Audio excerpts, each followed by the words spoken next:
Hey guys, I'm going to show you how to set up a group poll on Doodle.com.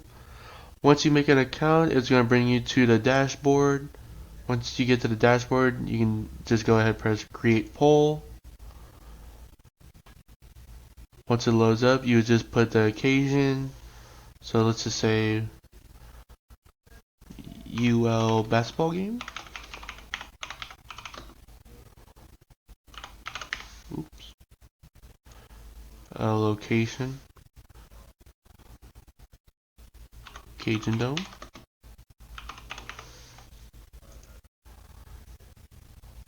And if necessary, you can just put any description, notes, anything like that right there. You can connect your calendar, so you can connect possibly to like your Google calendars, etc. But we're not going to do that right now. And then you can just put the date and time right here for anybody who wants it. Obviously, there's not going to be a basketball game at 2 in the morning like that, but we're just putting it right there. And you can also change the time zone right here.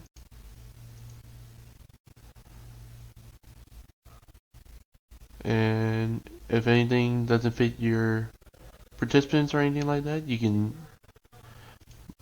check it off, and if they want to do something, they can just vote for it.